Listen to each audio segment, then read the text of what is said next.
must be the star. I'm the winner coming out of the dark. No fear, getting ready for the ride. Yeah, stepping into the light. No limit, aim high. No limit, the price is mine. Step out as a motivator. Let them know that the weight's up. That's how we know when we level up. Ay, that's how we know when we level up. Level up. All we know about is level up. Are we ready not to level up? You know we fall and we get up. Level up. All we know about is level up. Are we ready not to level up? It's time, get up. Back against the wall, still I'm standing tall. Know about the ball, I got my fan with me. All we know is ball to empty out the mouths. The chosen one they call, I take my fan with me. Know about it if you tell, know you're breaking codes. Want your credibility and all fall like dominoes. Can you really take a stance? All I wanna know. Need me real ones when it's time to go. Stepping in, elevator. Listen to all the haters. That's all we know when we level up.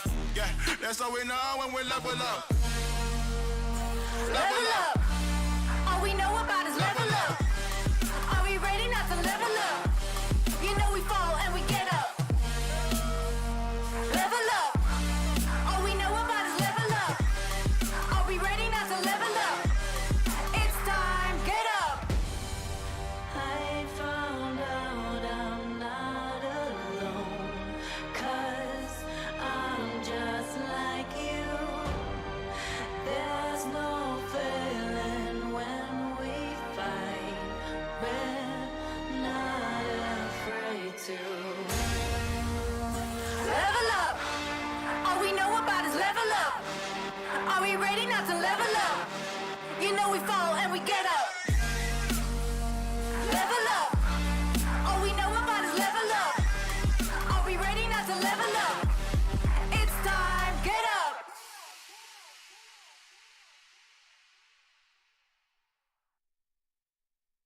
ESL Mobile Open is brought to you by DHL and Pay Safeguard.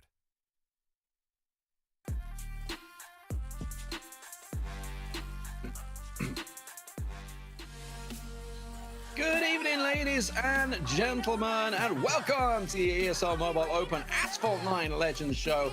I'm Liam Smith, and joining me, of course, is Lethal for this one. Howdy, buddy, how you doing? We're back together again at last. Yeah, I've been good, mate, and it's nice to see you once again for another Asphalt season. Missed it last time. I'm not going to miss this one because, let's be real here, it wouldn't be really a season or a year for us if we don't do at least one Asphalt event together. And here it is, here and now. I'm very excited to see how these races come in out of the rest of the pack and to see who takes the crown.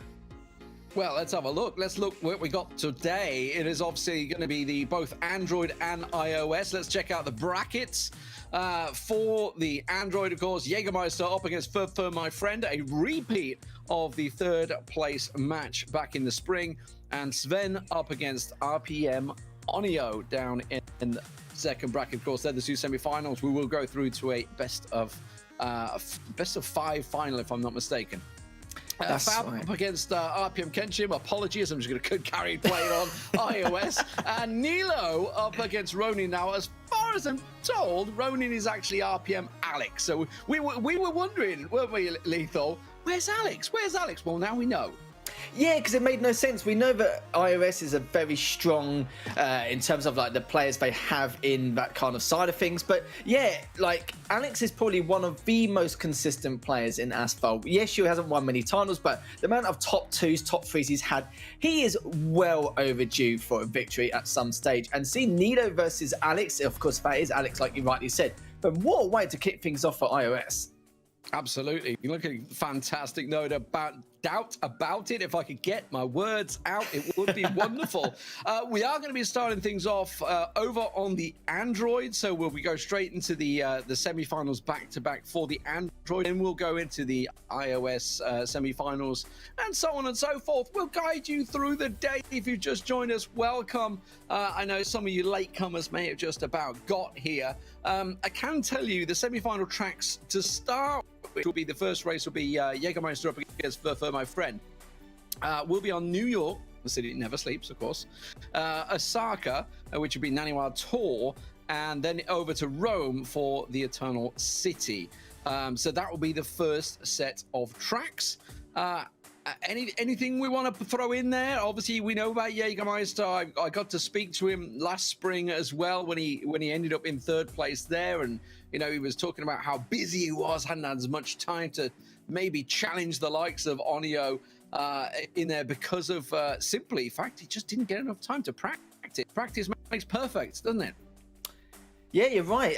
With Asphalt, practice does make perfect, like you rightly said. They need to refine every single thing they need to do from time trials and, the qualification process, even to make it here is difficult enough. The numerous amount of players have been involved this time round is just nothing short of spectacular, and it's good to see that the Asphalt scene is still looking very fresh, very healthy at the moment. And like you rightly said, we've seen some of the old guards and some new blood here come in, like you saw Swen, a player who's come in, and Kim Chim as well. Oh, actually, I think I've said that wrong, but like, we've seen a few names as well where, for example, on the Android side we've seen the same three faces, but on iOS we've seen a few changes, like Fra's not around. He was here last time, and I'm surprised he's not here this time because we've seen him back in 2019 for Gamescom and Milan Games Week, and it's weird that we haven't seen a little bit more of him. Some players may have drifted off a little bit where some of the new blood have actually come into the scene this time around. Well, let's get the games underway, ladies and gentlemen. Welcome to join us. It is going to be the ESL Mobile Open Asphalt 9 Legends. We're into the semi-finals straight away over on the Android. It is Furfo, my friend, up against Jägermeister on New York.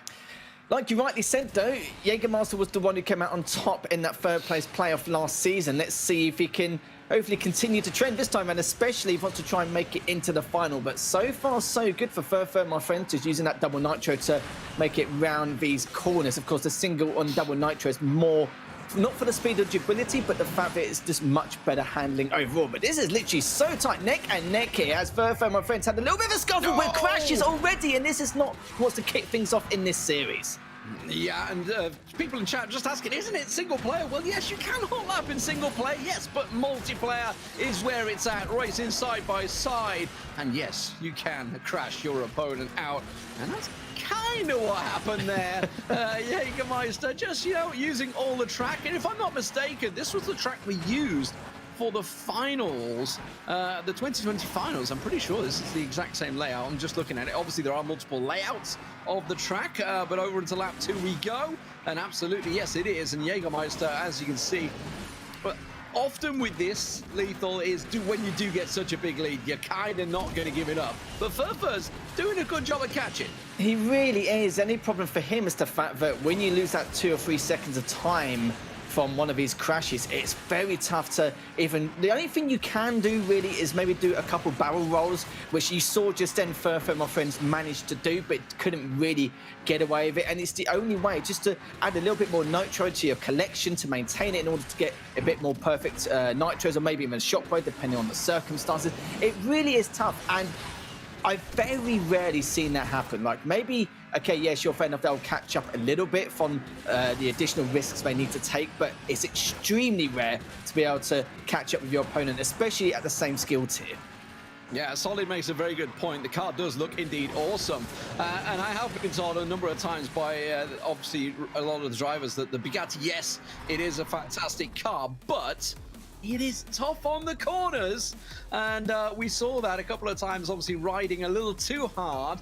But as is pointed out, with multiplayer, unlike the time trials that they've been qualifying on throughout, reaching those top 10 times, you can't just keep on going because you're up against the head-to-head, and Jägermeister comes out on top in the first race there.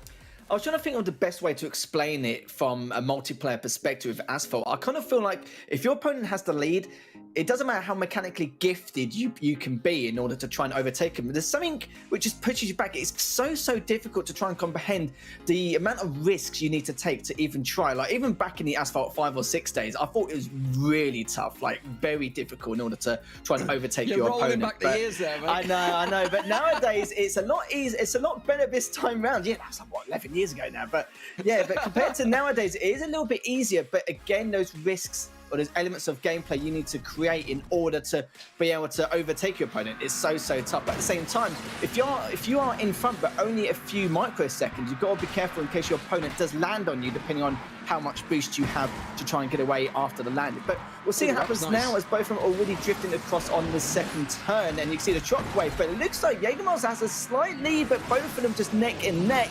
as both of them have gone both sides rather than just one or the other, and already you can see Furfur, my friends, is wall riding just a tad to maintain that speed and also grab some of that nitro. Yeah, we certainly had a very good start. As you can see, lost pace in the end there, so started off very well. We are on Osaka, by the way, the Naniwa Tower Tour. This is the race we actually used in the spring as well, so I recognise this one, no doubt about it. But Furfur, my friend, just a little behind at the moment in a similar situation. Nothing really to fault, though, between the two outside of just being a fraction behind, and that could be a simple mistake, would certainly cost him here. But at the moment, Jägermeister holding it. That's just a spin too many, I think, for Furfur there. That may lose him a little bit of time. It will give him the boost, but as you can see, Jägermeister able to hold the boost a lot longer. Way more boosted up as well going through this section. Yeah, this is the issue I was talking about before. And of course, these 360s, you can do as many as you like in the air because you won't lose any speed. But if you do it on the ground, it's going to not be as cost effective as you would like to have it. Unless, you know, you have to take some huge risks there. Which is why, you know, some people may use the brake nitro trick as well if they're wall riding or in a straight line, because really it's the only time you can do it. But Furfur, my friends, is trying to do everything he can to try and catch up. But Jägermeister this season compared to last season, just literally a night and day different, looking very good, very consistent, and yeah, just absolutely running away with it. Look how far ahead he is so far, D-Man. Yeah, this is clean driving right now, and Jäger's just hovering, doesn't really need to lay it, and I think Furfur's pretty much given up the ghost now. You can see he's not even bothering to boost it, realise his goose is indeed cocked, and it's looking fantastic for Jägermeister to carry on through. So a quick 2-0 there over Furfur, my friends. A repeat result, as I say, of the third place playoffs last time out in the Spring Open finals as well. I feel like this time around Jägermeister seems a lot more refined, maybe a little bit more practice involved, and just the way he was taking the turnings, the corners, and the nitro management he was having as well, just making sure to abuse as much of the shockwave as possible. And he was very, very patient with the double nitro as well. Like I said before, the single double nitro is more about the handling, but will of course keep up with a little bit of speed. But I feel sorry for Furfur, my friends. I don't like to include it in their gameplay, but I think it's his mental fortitude in this series. Ever since he crashed like almost like halfway through that first race. It was a bit of a shame because it kind of ruined his confidence a little bit. And at the same time, he had a very healthy lead and he just threw it all away. And it's the same for the second race. It kind of followed on in terms of momentum. Jägermeister probably thinking, well, this is his lucky break. He can probably make something of this. And Furfur, my friends, of course, not a walkover at all. But I do respect the risky barrel rolls he tried to take in order to gain additional nitro to try and catch up to him. But you saw in the first race, he tried to do it as well. But there's a few times he had a few mishaps, but it's just one of those things. It happens in Asphalt. So let's just remind you guys, let's have a look at the bracket for the Android so far. So it does mean Furfur, my friends, he'll be going down to the third place match. Jägermeister into the finals. So next up will be Sven, or Swen, whichever you prefer, versus RPM Onio. Now, track-wise, we're going to be going on to Caribbean Island, which would be the beach landing, Cairo Ancient Wonders, and Midwest, which would be Canyon Launch. So actually very similar maps to last time out in the spring, if I'm not mistaken. Yeah, can't complain really about that. It just means that these players are very familiar with these tracks, which also means that not as much trial and error is required from a larger scale, but really have to refine the very, very minor but smaller details. We've seen a lot in the qualifiers where a few of them made like a couple of tenths of a second difference, but when someone makes half a second to a second, that's like mammoth in comparison, and you always want to try and figure out exactly what happened. But at the same time, I want to see if a lot of these players have gone back to these tracks and be able to make even more refined moments in terms of like parts of the track to either speed things up even faster, because I'm sure they don't want to reveal everything out the bag leading up to these finals. Absolutely. And if I'm not mistaken, Caribbean's a pretty open track. Let's get it on your screens. It's ready to go. So we're going into the second semi-finals here. This is Sven up against RPM Onio. Onio, the finalist in the spring, actually lost out to Adidas, who I do see in the chat. So hello, buddy. Where were you this season? What happened? Where were you? Why were we not involved in the top four shootout? But yeah, he was the winner in the spring. So congrats to him. But now we are here in the next season, and at the moment Onio just holding the lead. As I say, the open track overall, and pretty looking similar for them, the two at the moment. Yeah, just keep an eye on it at the moment. Both made some good landings. You can see that Onyo up by half a second. Now Onyo just continuing to do what he does best with these shockwaves. Perfect timing with the jumps as well, which means he can shockwave again if he wants to. Use that double nitro just to get a little bit more momentum there, but at the same time just using that break nitro in order to continue with the shockwave straight afterwards. The mechanics that Onyo is abusing right now is just, again, looking very, very solid. But Sven's noticed that he's dwindled behind a little bit more by a couple more tenths of a second, now taking a different route. A slightly riskier route. He's missed some of those nitros, which means that it's going to be a little bit harder for him to find a straighter corner to use that shockwave. We'll have to waste a little bit nitro as well, but still looking solid from Onyo here. Yeah, and I understand, obviously, the car might be a little bit tricky to handle sometimes in the corners, and that obviously separates the men from the boys. Simple as that. Yes, it's a very fast car, but also very tricky to handle, and these guys sometimes make it look very easy. Onyo is absolutely blasting now. Oh, no, Sven's missed the ramp. That's going to cost him. It really is, yeah. It's just, for Sven, it's like very, very minor areas have just been, you know, it's not been cost efficient in terms of timing. He's had to take a few more risks, but he needs to take even more. He needs to do a little more barrel rolls, try and take it a little bit more in terms of what he wants to do in order to pursue some of these laps, because it's not like any other race where there's like 30, 40 laps. He still needs to, you know, there's only 3 laps and you have to take some huge risks with some huge rewards here, but a lot of these jumps basically are based on a barrel roll anyway, so there's only so much he can do. Onyo knows that, which means all Onyo needs to do is just be consistent, play it safe, just be a little bit cautious on what could happen later on, but Onyo is still playing out of his skull and looking very good once again. It's some smooth driving. Honestly, Sven did pretty well to catch up there, but it will be Onyo taking the first round overall. And honestly, kind of led from the start on that one. Wasn't really under pressure too much there. It does mean we're going to be moving over to Cairo next, which will be the Ancient Wonders track.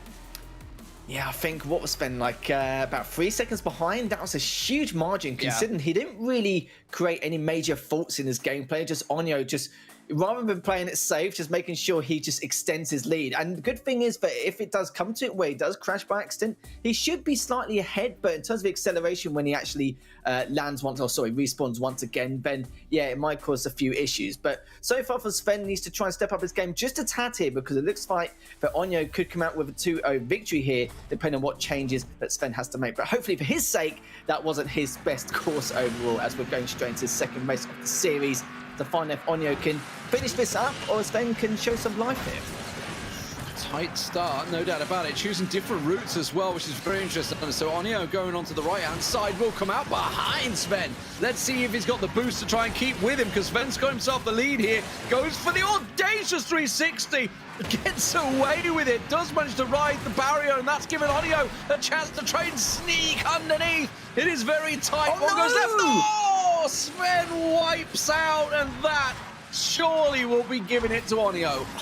He was, it was looking so good. I was like, okay, this is looking pretty good. So, oh no, Onyo's done the exact same thing. I was just going to talk about that Sven may have dug his own grave there, but Onyo's just made things even worse. And look at this already, D-Man. Sven is directly behind him, and now he's realised he's been given a lifeline and can make something of this depending on his nitro management. Oh, into the second lap, neck and neck. Big oof for both of them in the first lap. And that means, obviously, we're both wiping out. That's going to be at the back of their minds. This time, Onyo chooses the safer left side and does manage to go the same route. So all he's got to do is keep ahead of Sven, and that's exactly what he's doing at the moment. Both, they're looking at pretty even boosts. Sven a little down in it. Goes for the spin as well to try and make sure he can get enough to keep up with him. Onyo just holding himself the lead. Now we're coming up to the split. Which way will they go? It is going to be both on the right-hand side. I've got to be honest, I felt Sven maybe wanted to risk it to go and try and gain some ground there, but it doesn't look like it's happening, and Onyo is holding steady. Yeah, Onyo's definitely taken a lot less risk in comparison to where Sven before. It was just every time he goes under that bridge, does the couple 360s every time to get a little bit more nitro than Onyo. But Onyo's nitro management, once again, how he uses it, when he uses it, and before he goes up these jumps, just looking spectacular. But it's going to be Onyo. She takes it in the ends, and yeah, both of them with the crashes, and you saw that Sven was thinking, oh, well, you know, I have a bit of a chance here, but then sadly for him, it's about he actually crashed himself, and then that's literally about it. But it's an RPM member, it's bound to happen. You're not going to get an easy ride. Yeah, absolutely. But a close one, no doubt about it. Coming out, unfortunately, worse off in that one. So 2-0 for Onyo. He will progress into the finals. Let's check him out in the brackets there. He's going to be playing off against Jägermeister, of course, in the finals. And for Sven, of course, we know he's going down now into the third place matchup against Fur, my friend. So tough race, no doubt about it. A much closer one than the first one on Caribbean, though. It certainly was indeed. You'd assume that Onyo would be one of the favourites coming into the Android side in terms of devices, but we'll see if now Jägermeister, who placed third last time round, can take down Onyo. And after what Jägermeister probably saw, he's probably thinking to himself, okay, you know, he's made a bit of a blunder here and there, and there is cracks in the armour for Onyo, which give maybe Jägermeister a little bit of, not just breathing room, but a little bit more confidence when he's against him in that final. But sadly for Fur, my friends, he is back as history has repeated itself in that third place playoff, but hopefully he'll get the third place instead of fourth like he did against Jägermeister last time round. So those finals will be coming up in a little bit. Yeah, just some highlights of that. The Caribbean was very much one-sided on you, but this much closer race here, and you just see Sven wiping out now. I feel like he was like, I want to go right, maybe, and I think he got slightly nudged by Onyo, if I'm not mistaken there. So maybe an unforced error, and then Onyo wipes out in the tunnel. Oh, it took the second lap very, very close, but Onyo will progress. So we're going to move on. We're not moving on to the finals, not yet. Calm yourself, boys, and chat. We're going to go over to the iOS. We've got to give them some love now. Over to the iOS. So first off will be Fab versus RPM Kenshim, and then we'll be rolling on to Nilo versus Ronin, aka RPM Alex. So that'll be the next matches. In terms of tracks, I think we're going with the same ones. Yes, we are. We're going with the same ones for the semi-finals. So just to remind you, we'll be going over to the first set of maps, which obviously we saw Jägermeister, Fur, my friend, playing on, which was New York, the City Never Sleeps track layout, and then over to Osaka and Naniwa Tour. And if we need it, we will go to Rome, the Eternal City. Yeah, and you see the names, we recognise them very well. Over the last few years, we've been casting Asphalt. Alex, one of the most consistent players out there. I've not seen him actually get a tournament victory. He might have done whilst, we don't know about. But, yeah. Always the bride, wasn't he? Yeah. Always the perennial not going to quite get it. He certainly was. Like, for example, was it Gamescom? He lost to driver 8714. I still remember his name. He still Milan Games Week, where he actually lost to Future Flash, and there've been other occasions as well. And it's just not been his day. But the worst bit is, he is definitely one of the best players out there. Just this placement has been his nemesis. Really struggles to get that first place. To try and bag that W in any way. But let's see if he's got it this time round. Hopefully he does. I hope that we're not his kryptonite in some way from stopping him. But you see Vey's got a very difficult challenge ahead of him. Against Nilo as well. Again, a very strong force to be reckoned with. All right, let's get going, ladies and gentlemen. Let's get the first track underway. Will be New York, the city that never sleeps. It is going to be Fab up against RPM Kenshim. Let's see how this plays out. Certainly will do indeed, as both players not boosting at the start. Just taking it very cautiously with the 360s going up into the left-hand side. But already you saw their Fab using that double nitro. But Kenshim has actually decided to... Oh, he's already crashed him out, and you saw their Fab use the double nitro. But Kenshim actually made sure to be a little bit more patient, go for a shockwave and dive straight past him, but also knocking him at the same time. This is a perfect lead here for Kenshim. Oh, that's... Yeah, I tell you what, you know, some of these drivers, they don't play a lot of multiplayer, some of them do. Oh, no. But Kenshim absolutely planned for that as he goes through Grand Central. Absolutely planned. Fab with the second wipeout as well. That kind of puts the nail in the coffin. Kenshim can afford to have a couple of wipeouts at this rate, as Fab is having a nightmare. He really is, yeah. It's more than a nightmare. He's been waking up in a cold sweat in a minute, hoping it all to be over, and finds out it's actually going to be... actually real. But the third crash, yeah, Fab had to do some more barrel rolls in order to try and make a go of this race in any way. But it's just not happening. You can see there, just one crash after the other. And I mentioned it before, his barrel rolls, or just trying to refine some of his mistakes he's making, but it's just way too much now. At this point, he must be at least 10 seconds behind. There's nothing he can do. The only thing he can do now is just have a mental reset and just crack on, pretend this race ever happened. And I'm sure he'll be thinking a lot about that as we go into that next race. gotta love the consistency for Kenshim as well, because he'll have no clue that obviously Fab is so far behind. So he's just obviously racing his heart out as fast as he can and doing a fantastic job of it as he approaches the line. So yeah, absolutely nailing it this time around as RPM Kenshim. Very well driven overall, ride it round over to the left-hand side and coming up in towards the line. So superb drive overall. And for poor old Fab, it's a mental reset. You just got to think, okay, yeah, that didn't play out as I planned it. So going into obviously a Saka, they need to be thinking, right, okay, just get my brain back into gear, because that's definitely a kicker. To get wiped out at the start and then wipe yourself out and then just multiple crashes. I think after that, he's already checked out.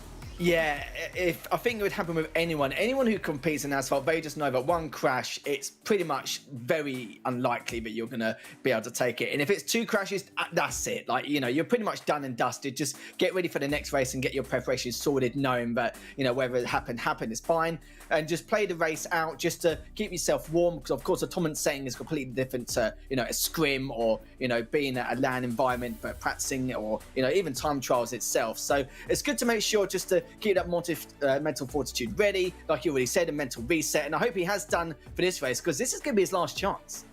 Absolutely. Let's get into the next race. It is the Naniwar Towers, where we sort the men from the boys, maybe. Oh, that's a dirty start from Fab. Oh, that is a bit of revenge.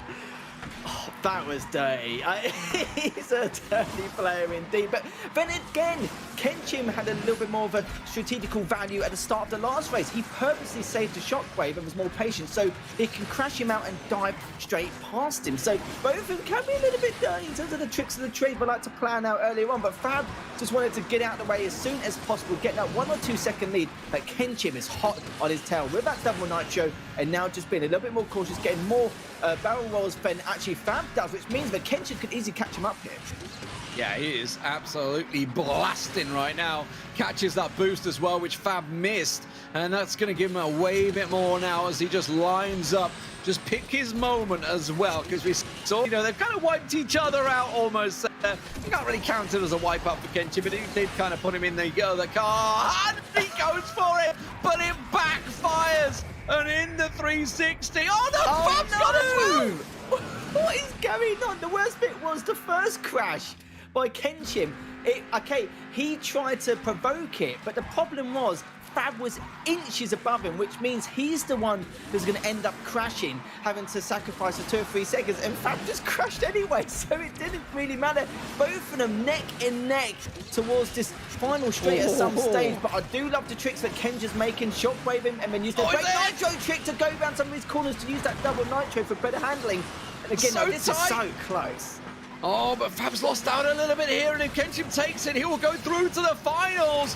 Just a little bit more to go here. Fab has got his work cut out as Kenshim has got himself the lead. So close for so long, but it looks like Kenshim may well have this one in the bag now. Hit a few more boosts more than Fab did. Just a little rough for Fab, sort of getting lost in the straight dueling that was going on for a large portion of it, but it does seem that Kenshim now has his eye on the prize as he continues over the jumps, and he's looking golden. Fab wipes out. That is it, ladies and gentlemen. Kenshim will go to the final. Both of them had, you know, similar strats in terms of like what they want to do at the start of the race. Obviously, they're both dirty players, which is this is perfectly fine, because it means that even though it's a lot more risk required in terms of being able to give it your lead or, you know, some other circumstances, but, you know, both of them have done it, so both of them can't really blame each other. They both have the same tactics in terms of what they want to do at the very beginning. But yeah, I must say, fair play to Kenshim for trying to crash him out like towards the end of that second lap. But again, if you're just even millimeters, like inches underneath, you're going to be the one who has to sacrifice that amount of time and be able to, sadly say, release crash out. But you saw that Kenshim right at the very beginning of that second race was pushed apart by Fab. Kenshim, you saw they were talking about before, where he was the one who had to go on the respawn because he was directly underneath. And then Fab just crashed anyway. So there was a lot more errors coming out from Fab, where Kenshim just heavily took advantage of. Yeah, I got to feel for Fab. You know, after after wiping him out in that 360, he's going to be like, yeah, God, oh no! Just like absolutely livid and probably mentally checked out that point. You know, the red mist can descend and you just get angry with yourself, and then mistakes happen, and it sort of all just continues from there on out. Oh, disaster. Let's have a look at the iOS brackets just to refresh your memories. So Kenshim for RPM will go through into the finals. It means Fab's going to be in that third place matchup. A disaster. Going over to the next semi-finals, we're going to have Nilo up against Ronin, aka RPM Alex. An absolute fantastic two former teammates up against one another. It should be a great way to send the next person into the finals. This could potentially be a final in itself, but these two are also going to be very worried, not just for this race overall, but the fact that Kenshim is the kind of guy who will just take any risks, like no matter if he's in the lead or up in the series. I'm hoping for Kenshim's sake, it was just due to the fact that he was up in the series, so he can take more risk, and it's a very delicate situation because it means you've got to play even safer, and sometimes you have to give up a little bit more of that speed and momentum, going some around those corners, and you have to be very careful, very cautious on what your plan of action is going to be. It's very tough because I would like to talk about more the mechanics and fundamentals in these races, but because of what we've seen so far, it's just been ridiculous. The amount of crashes. It has been brutal. It's been absolute carnage, but you know what? I absolutely love it. Love it indeed. Let's get to the Caribbean islands. It's going to be the beach landing, which we've already seen once today. Now we're on the iOS to see how these two former teammates can muscle each other out. We've spoken about Alex quite a lot here. And now we have to give Nilo some love because, of course, another fantastic player in itself. And you saw Alex there just using that shockwave and also the 360s to maintain the speed, but also gain some additional nitro. But Nilo's going to be one who's slightly ahead. Nice stuff from Alex there just to make sure to get a barrel roll even before that jump. He's able to catch up from that as well. Save him for that shockwave, but he can't use it yet until he goes over that jump, which he has done. Uses the brake trick as well just to continue using that shockwave because, of course, there's no point around some of these very crucial corners. But look at the consistency from Alex, just shockwaving for the last 5 to 10 seconds, considering the durability of the shockwave. But it's looking very, very solid, and Nilo has some catching up to do. Does have a bit of work to do here. Absolutely looking great for Ronin at the moment, as aka Alex, as Nilo is slowly gaining. You can see him edging closer and closer, and this is all about the finesse, effectively. A tricky car to handle in the corners, and both of these drivers doing a fantastic job as we edge in towards the second lap, and it is still Ronin holding the lead over Nilo. Yeah, Nilo just been a little bit more cautious, just using that single nitro for the last 5-10 seconds until he goes up to the shockwave. It takes barely any nitro, but just get a little bit of speed. Momentum's good, but you saw a bit as well. Alex crashed only slightly, but it doesn't matter. Still got the shockwave intact, but it's Nilo's the one with the amount of nitro he has and good double nitro usage, now using the shockwave very shortly, but Nilo's actually crashed a little bit, which gives Alex the lead. But he had the boost, and honestly, a very risque 360 on the jump.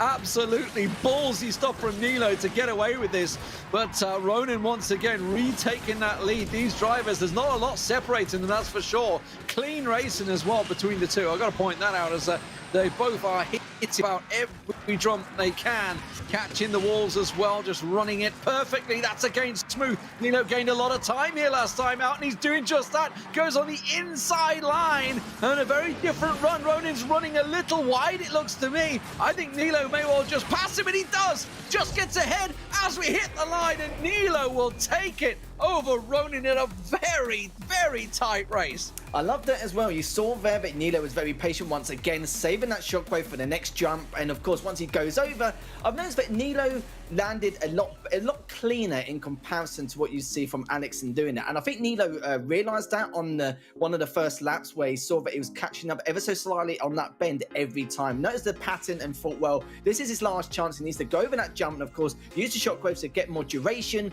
he saw that just absolutely wiped the floor straight afterwards. But there was a few bumps along the way, a few minor mistakes and a few minor crashes. But then again, that was more due to the fact they're trying to bring everything out the fire, really. A lot of these advanced trickeries just to make sure they can not only hold that lead and maintain it, but also just bring a lot more of that X factor really to try and extend that lead even further. But nice to see though, and now we're going to sign out again as Nilo does have that early lead, but Ronan is actually going to be one using that double nitro to get that lead. But it said Nilo's been a little bit more patient using that shockwave and managed to use it perfectly, and Ronan taking a slightly different route in comparison. Just slightly different. It does give Nilo that little advantage here. We are on Cairo. It is the Ancient Wonders layout as well, as both go down under the bridge and looking pretty good so far. Ronan holding a bit more of that boost, and a little bit of a wall tap there as well from Nilo, which is why they're both so close to one another at the moment. Both keeping the same route as well, and Nilo, I feel like he's just gone a little bit wide there. Ronan gains a little bit more ground. You can see he keeps edging closer, and he tried, I feel, to wipe him out there. That looked like a move that almost paid off, but Nilo's boost absolutely gone clear. He was very tempted. The problem for Alex now is the fact that he has to use perfect nitro now and again around some of his corners, as you can see. But Nilo's fine. Like, around some of his corners, he can just use that double nitro to not worry about the consistency of using that break nitro trick to go around some of his corners, and he's been perfectly fine so far. But this is the problem, is Ronnie needs to use that perfect nitro a little bit more rather than the double nitro, which means it's going to have to be as efficient as possible. But he is doing a good job. It's caught up by a few tenths of a second. My word, it's going to be very close to the wire, right to the very end. Here's Alex doing everything he can in case if he loses this could be his final race of his tournament. I tell you what, Nilo, he hits those 360s, gets that little bit of extra boost in some risque areas that he gets away with. It is ballsy play, but it is paying off for him at the moment. And he is blasting ahead of Ronan now, and Alex is going to lose out here. It will be Nilo progressing through to the finals, taking down one of his former teammates from many years ago. Not quite as old as Lethal's gaming time, but he's still been around for a long time as Alex. Oh, he certainly has. You saw it was just a matter of Alex had to, pull out some more tricks there. He had to use that break nitro trick on a few occasions rather than none, just due to the fact that Nilo can rely on the double nitro, but he had to rely on the perfect nitro and have to break around some of those corners, which can be very tedious at times and can throw you off ever so slightly, depending on how efficient you are on some of these tracks and how refined your plan of action is as well. But Alex still played really well. Didn't really see any major faults from him. A couple of bumps along the road on the first race, but the second one was a lot cleaner. But again, Nilo knew that at some stage where Alex would have to take some huge risk in order for him to catch up, for Alex to catch up to him there. Yeah, I think he went for almost a 720 off the ramp. That's up, man. That is bomb. But it paid off for Nilo. That gave him that little bit of extra boost, and that one worked out. And then over to Cairo, it was pretty much Nilo leading the way all the time. We did see Ronan gaining the ground a couple of times throughout there, but it will be Nilo that will progress through. So some superb racing from two former teammates there. Let's have a look at the brackets just to remind you exactly where we stand now. It does mean that, of course, Nilo will be now going through to the finals to face off against another member of RPM, Kenshim, in the finals. And, of course, the third place matches will be Fab versus Ronan on the iOS. And don't forget, we also had the Android to come. Quick break. And when we come back, we're going to be kicking off with the third place matches. Don't go anywhere.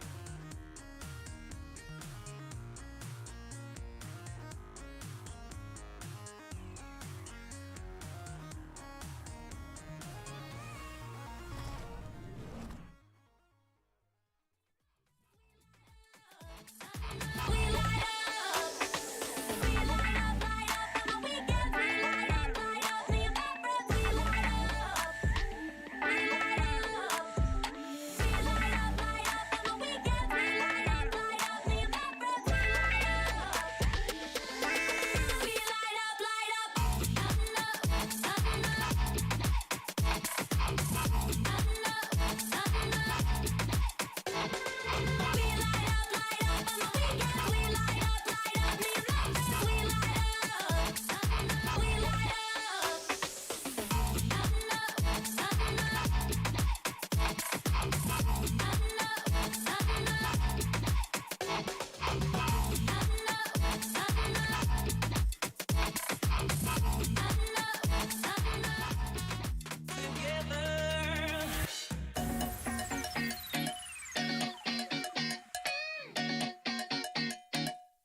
ESL Mobile Open is brought to you by DHL and Pay Safeguard.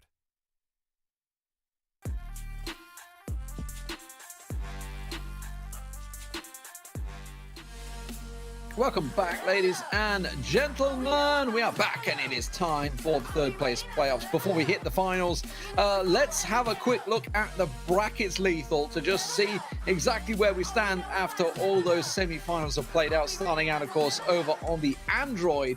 It will be Furfur, my friend, up against Sven, obviously with Jägermeister and Onio now in the finals. Those finals will be a best of 5, just to point that out. And, of course, we're into a best of 3 for the third place playoffs overall. So going to be a tough one here, I feel, Lethal, with the track switching up as well. It's going to be Shanghai, Nanjing, Stroll, then the Himalayas, which would be the mountain, and San Francisco, the city by the bay. They're going to be the 3 tracks, if we need, of course, 3 tracks, that is.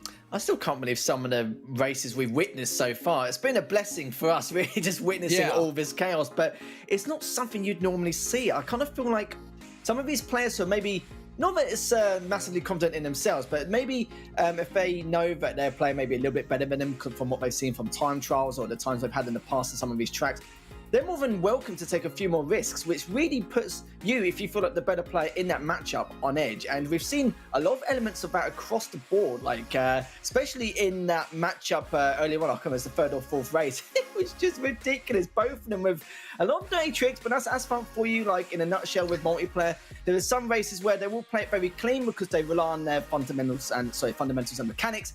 Others will rely on that, but would rather have more of an edge and more of a safer route for them by doing a little bit of damage at the start.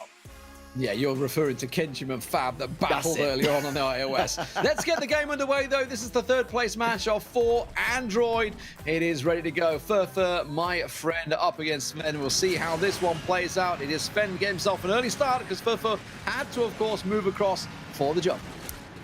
That's right, Furfur, my friend. Sadly for him, history has repeated itself once again, but not entirely. He might be able to get 3rd instead of 4th this time round, but he's the one falling ever so slightly behind, but doesn't need to take any huge risks as of yet. He did have better nitro usage. He still was able to catch up, but realizes that now, even though his opponent using that shockwave, he's able to catch up because saw Sven losing a little bit of speed as he barged on that right-hand side. But Furfur, my friends, again, just using that shockwave, using the brake as well in order to use that shockwave in a lot more efficient places, especially this jump, and it could be just a matter of time until Furfur, my friends, does take over.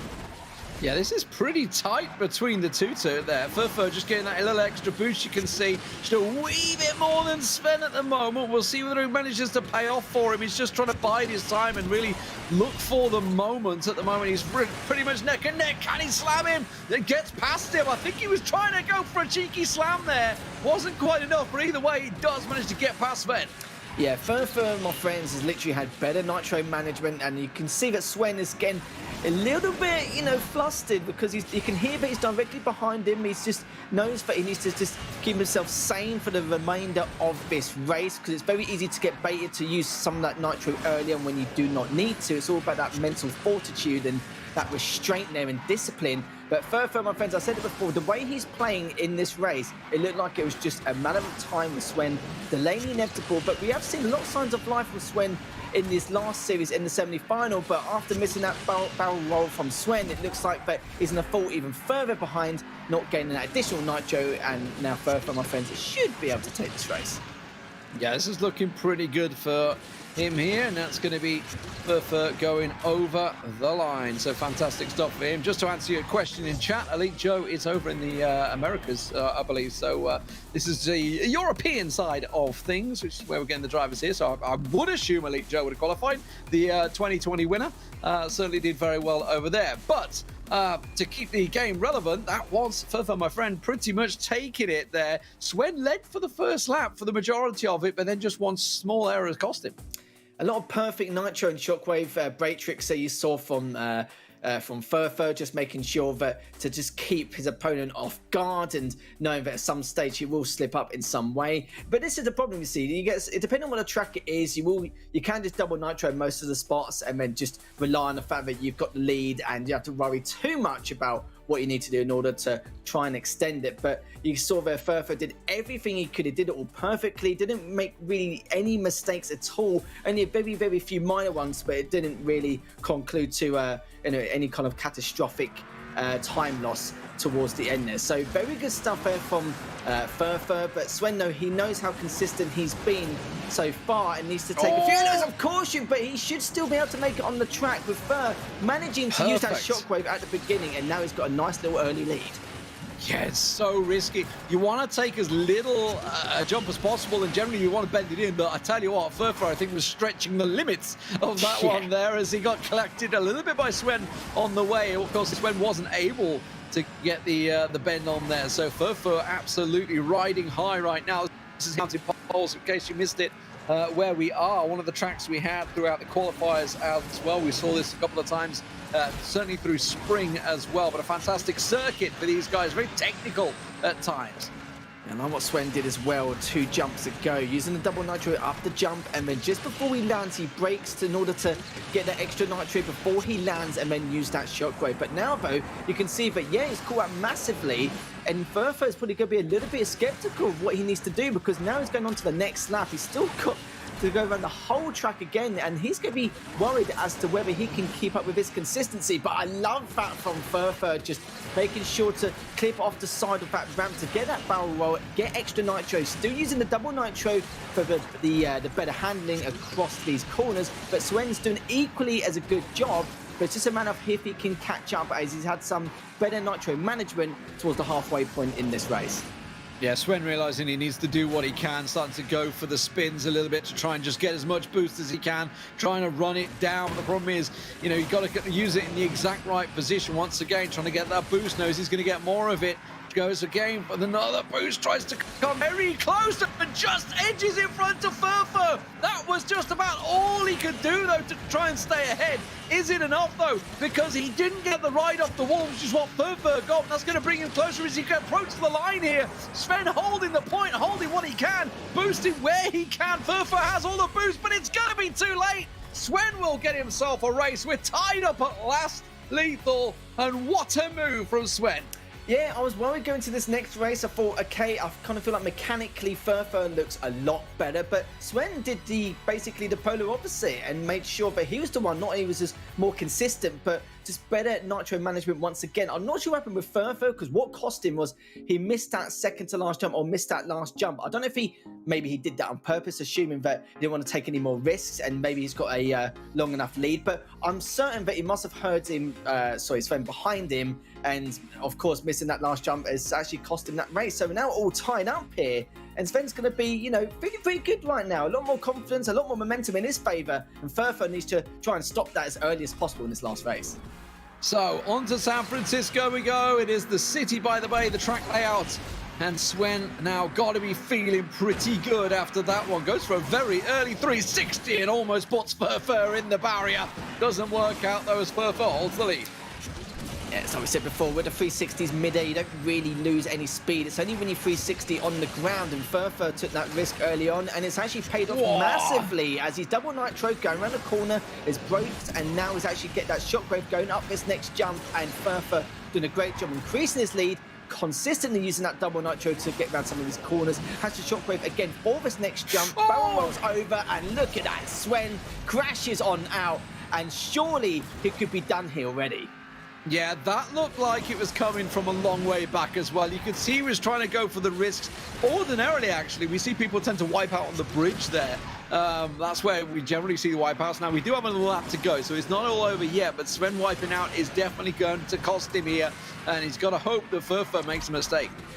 Yeah, Sven needs to really use a 360 up this jump. He actually doesn't. Decides to go in a straight path and just use that shockwave a little bit, which is understandable to a certain extent. I thought he might have broken just beforehand and then doing the 360, but he does not. Maybe because he had too much nitro in his capacity already, so it's just not really too much, not really any point in using that 360. But again, look at this, Sven using that barrel roll off the last ramp just to get it a little bit more, to get some extra nitro, which will help him, but I don't think it's going to help him enough here because it's not one of the longest tracks in the world. In the world coming here. But look at Furfa though, still taking a few risks to keep his lead, and again not going over any of his jumps, just using constant 360s now, shockwaving, and he realizes now that he's at least 3 seconds ahead, still maintaining that lead, and he's looking very good to get this victory, D-Man.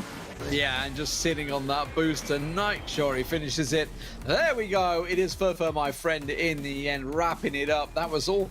Well, really, in fairness down to Sven and that wipeout, it did look like as they were going through sort of that long beach section, he was kind of semi-losing control, and you saw him going up left. You kind of saw it coming in slow motion. He was like, oh no, I can see what's going to happen.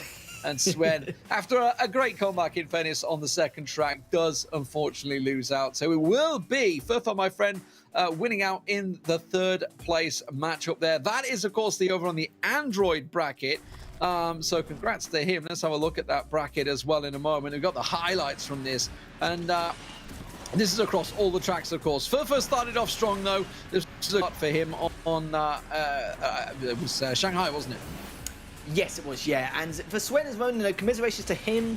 He kind of felt himself a little bit more towards the later stages of this series. It's just a shame that the worst way to get knocked out is due to an unforced error from Sven, and he knows that as well. And he probably feels a little bit more frustrated because he had such a great second race, but it's all about that level of consistency here, D-Man, and Furfa really showed it in that last race. But to be fair, it was Sven at the end of the day who done himself in, not Furfa. But I must say the risk that Furfa took, and I'm surprised Sven didn't do it either, like at the very beginning, just getting that 360 off at technically the first jump there on the course, and Sven just watched him go past in a straight line. So a little bit surprised, but again, it doesn't matter, you know, mistakes are made, or maybe just in terms of knowledge of that track. But rightly so, no, Furfa does come out on top, so at least he improves his position by 1 compared to last season. Absolutely, yeah, I was just about to say that. You know, obviously lost out to Jägermeister in the third place last time, gets himself up third, so an improvement nonetheless, up against, of course, a very tough opponent. So Sven, I see you in chat. Unlucky, buddy. It was just a simple case. It was very entertaining second race. Love it, love it. Of course, the finals, that'll be coming up in a short while. We're going to move over to the iOS, though, to have a look at the third place playoff for that one, of course. That is Fab up against Ronan. Fab, a feisty driver, no doubt about it, against Kenshim earlier on. Ronan, aka RPM Alex, is going to be a tough opponent for him. Certainly will be. I was, you know, I'll be honest, in the second semi-final, I was kind of assuming that whoever wins that race, or that series rather, you know, they're going to be favourites to win the entire competition. Though. But Kenshim, I've not really know too much about him. I've not seen him in previous competitions, both offline and online. So I'm happy to see exactly how he does against Nino, because we saw Kenshim can be a little bit of a dirty player sometimes. People may call it strategical, which it is, don't get me wrong, because you want to try and throw your opponent off as much as possible, just to, you know, people off just a little bit at the very beginning. We've seen it on time and time again on numerous occasions, especially in his series against Fab. So we know what kind of player he is. So Nilo needs to make some decisions now. Does he want to play the same way at the very beginning? Does he want to be a little bit more patient with his nitro at the start in case Kenshim does have any shenanigans? Or does he have an element of caution in case Kenshim does try and bring out some unforced errors which he may force upon in terms of those mistakes for Nilo? So there's a lot of things to discuss here, and it's very difficult when you know that your opponent plays like that, even if he's behind. So you're kind of thinking, like, you know, how you want to approach this, because it's not like a time trial where you're going to get stopped in any way, shape or form. Yeah, you've got to watch out for that side swipe he did on Kenshim in the race earlier on. Just to remind you on the tracks, we're going on the same tracks that we just saw on Android there. So we're starting off on Shanghai. It is the Nanjing Stroll. Let's get straight to it. Fab on your left, Ronan on your right, and immediate contact.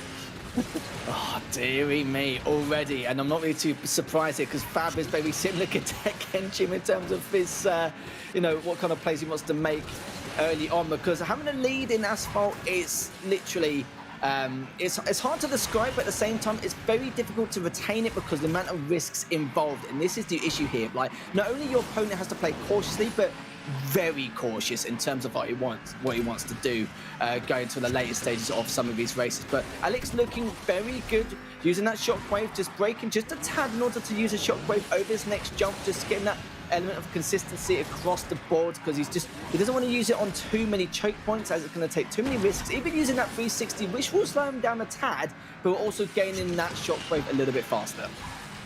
Absolutely, looking fantastic so far, no doubt about it. Piling ahead, and you can see, just unfortunately for Fab, that number one is in the distance. RPM Alex looking solid here, and you kind of said it yourself, feel like the battle with Nilo and Alex was certainly going to be a tightly contested one. Could have been a final in itself, and certainly has been actually in the past, as I mentioned that. But yeah, Fab, it does look to be gaining a little bit here on Ronan. That may be because Ronan's just taking his time, making sure he plays it safe, doesn't want to wipe out anytime soon, although it is a pretty wide track that actually does suit this car pretty well.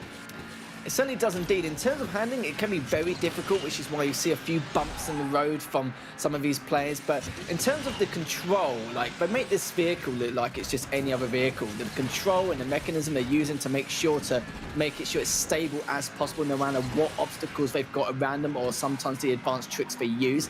It's just, again, something which is just a pleasure to watch. But again, Fab's still trying to catch up, but I do feel like running a couple of seconds ahead and isn't really going to let off the gas at all in the slightest as he crosses the finish line. Yeah, easy one for RPM Alex, aka Ronan, to start things off, taking the first round on Shanghai there. It does mean that Himalayas will be up next. That is the Mountain Poles. We saw that was definitely a more technical race, though, that I feel Alex may be a bit more pressured under. I would say, and I think this is fair to say, that with the start being as it is, Alex got a small advantage because the ramp's his side. So Fab had to come across, which is obviously why they connected. So it immediately puts him at a disadvantage there.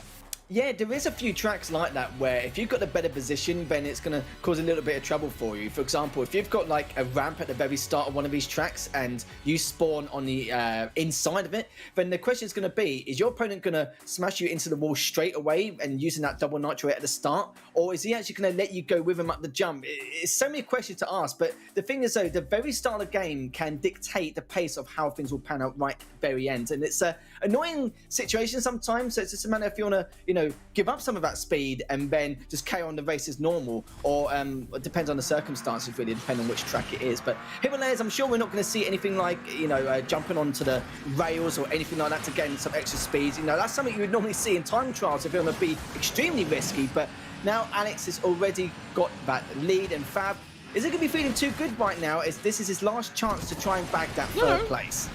No, Fab's in the lead. Fab's the man that's got it at the moment. We'll see whether Alex can get the chase on. Did have to, as we said, Alex had the better of it in the start. And Fab had the boost his side, so Alex had to make that transition. That is a mistake, though, from Fab. You could see it coming a mile away. He wanted to go left. He should have just accepted fate and gone for the right side. It's where it splits, and instead tried to force the issue on the left. It wasn't split-second decision-making at the time. Easy for us to say, but yeah, that's cost Fab dearly. This is the skill gap with Asphalt, though, like you rightly said, if you're indecisive in terms of a decision you want to make, that's it. It's pretty much trouble, especially what you want to do. You just need to stick to not to the time trials, but the practice you've done. Just pretend it still is time trials, especially when you're this far apart in order to try and catch up. And of course, there's a few risks you need to take with those barrel rolls on the edge of some of these ramps, or maybe having to ride some of these rails, of course, on this track, but that's way too risky in itself. Oh, he missed the boost. Yeah, he missed the boost, but Fab, though, still shockwave across the ramp, but running, though, it's going to be no, but especially after that last crash. That's going to be it. Surely, one of the most consistent players in this game is going to be able to take this with a 2-0 victory. I saw just a small advantage maybe as Alex missed that boost, but yeah, for Fab to wipe out a second time, just trying to push the limit a little too far there and trying to gain as much grain as he could. But yeah, he's a long way back now that Ronan could afford, I think, to wipe out here and still be able to get away with it. You know, for Alex, he's just doing his race. He's doing what he can, trying to go for it. You can see he's going for the 360s, trying to get as much nitro as he can to try and keep the boost going. But it's going to be a clean, easy 2-0 feel for Alex, taking down Fab here in the third place playoffs. Yeah, treat that second half of the race just like another day in the office, but congratulations to Ronin or Alex, whoever it is playing there. I think people will say that was a very unlikely matchup, and I'm not going to say the Nilo versus Alex matchup was an upset, because I do feel like Nilo is a very strong player as well. And if it was maybe Fab or someone else who actually defeated Alex, then yeah, I'll definitely class that as an upset, because not too familiar with these players. But, you know, commiserations anyway. Fab is still very good from what we've seen. Not really too many mistakes, but it is what it is, really. When you do have that first crash in the race, normally you do, you know, you're kind of halfway of giving up, because it's just you're way too far behind and you're giving your opponent way too much of a lead. Yeah, I mean, we should also point out that Alex has been in these multiplayer head-to-heads, like, for years. Oh, yes. For absolutely years. So he knows exactly what's there. You could see it there with Fab. He could easily have gone right. He could easily have gone right, carried on, and yes, he would have probably lost time, but, you know, it's easier to lose a little bit of time and maybe try and make up. But the second one here, I think he just clipped the barrier a little too fast, and that's what wiped him out. You know, I did see people in chat talking about how this car can sometimes, you know, if you hit the barrier just at the wrong point, it can wipe you out. But Ronan, aka RPM Alex, picking himself up the third place matchup there, and of course the finals await. And that is something we're going to get to right now, because we're going to move on smoothly into the grand finals. We're going to start things off with the Android side of things, which, yes, that means it is RPM Onio up against Jägermeister. Now, Onio was the runner-up in the spring. Jägermeister was the third place position in the spring. So both these drivers very experienced within this competition, and this, Lethal, is a best of 5. It certainly is. Now, Onio, we've casted him a few times, even back in 2019 and a lot of it this year as well. Normally when he's against a lot of the other top players, like back a couple of years ago, he did have a few like top 8, top 12 kind of placements. But when you listen to players like Ferrari, etc., it's perfectly understandable. But he seems a lot better, a lot more refined this time round. But Jägermeister, I do remember, I think when you interviewed him last season, I noticed that he mentioned that he hasn't practiced a lot, and very surprising he even made it to the finals here, considering that, you know, you have to have so much practice involved with Asphalt in order to keep up in terms of the times which your opponents are going to create across the board. But this time round, maybe Jägermeister's actually practiced a little bit more this time round in comparison, which is why he's looking a lot better and a lot more fresh and healthy in terms of his movement with the vehicle and how he controls it, and the little risk he takes in order to, you know, be able to make it to the final here. So I'm impressed to see what Jägermeister can do here, but you can't count out Onio, especially what we've seen in terms of his past actions. Okay, so we're going to be starting things off over in Shanghai once again. It will be the Pudong Rise actually layout this time around. So that's where the first race will take place. As I mentioned, it is a best of 5. So lots of action to take place here. Both drivers looking fantastic in their semi-finals with 2-0 wins. Who's going to come out on top? Yeah, this is going to be it. Jägermeister placed third this time round, but you never know what can happen now. Onio's still got the lead, but Jägermeister makes a crucial error, which he wished he did not make. But by then, though, he's still able to catch up. And look at this, Onio 316 on the ground to sacrifice some speed, but get that shockwave. But Jägermeister, though, look at that. Shockwave in just a little bit to try and overtake the lead, and using the perfect nitro straight afterwards, but continue to use the single, switch to the double, breaks out, and now will be shockwaving around this corner. Perfect stuff from both of these players. Yeah, absolutely. Smooth overtake there from Jäger. I think we love to know wipeouts this time around. Both pretty much looking good. A cheeky little 360 from Onio to try and keep that boost alive. But Jäger's holding on to his, using it at the prime time to find the line. And this is looking like an absolute clinical drive from Jägermeister so far.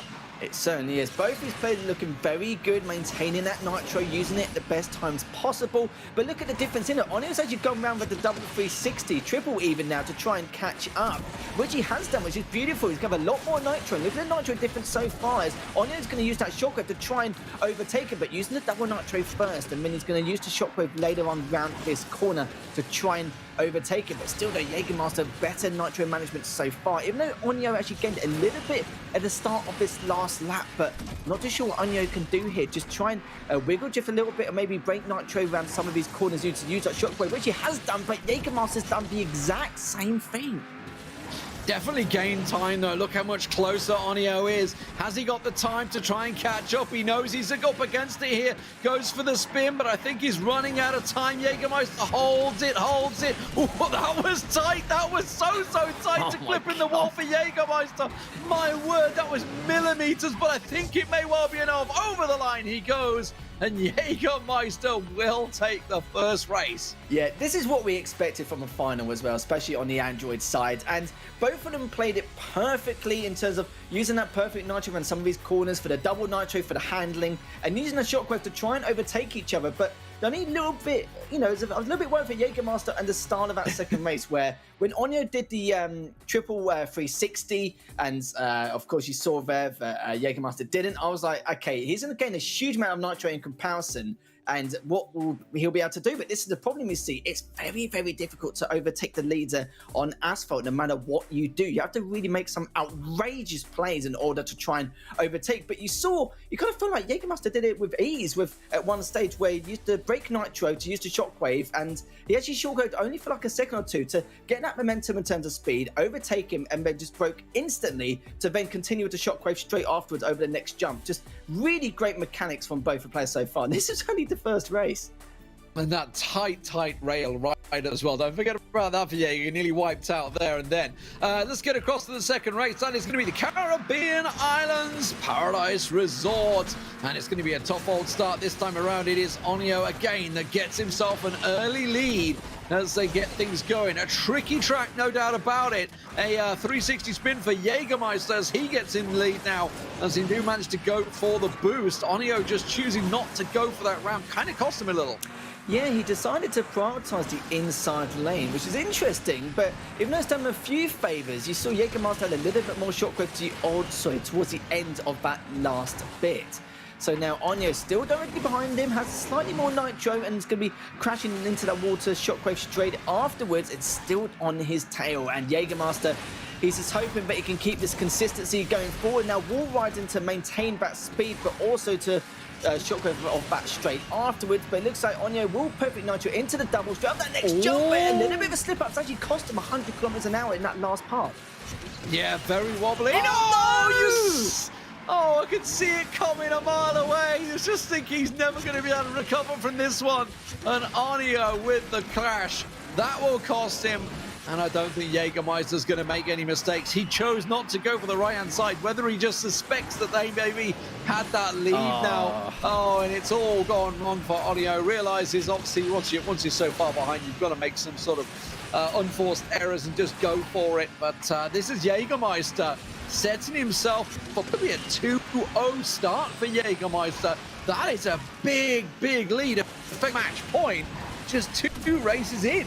Yeah, it really is indeed. And, I'm glad me and you can, see into the future, because we both, 2 seconds even before he went into that jump, he went towards the middle, we were just like, yeah, it's happening. Jägermeister, though, has crashed, but then again, the lead is just way too much. He has to rely on Jägermeister to crash again, but I feel like Jägermeister now, because there's not really much time left in this race yet, he's just going to play it safe, make sure he just maintains the lead towards the very end before any more accidents occur. But you're right, though, match point already for Jägermeister. Yeah, tight stuff there. I was about to mention, but before we got to it, before Jäger wiped out there, it's very tricky when they drop down for that ramp down low. We saw it last time in the spring. So many people were wiping out on that exact same position. So, third track, let's get on to that one, because it's definitely a tough track, no doubt about it. But Rome is the next place we go, and it will be St. Peter's. Kickoff will be the layout we're heading into. Jägermeister on match point. The start could be critical here, Lethal.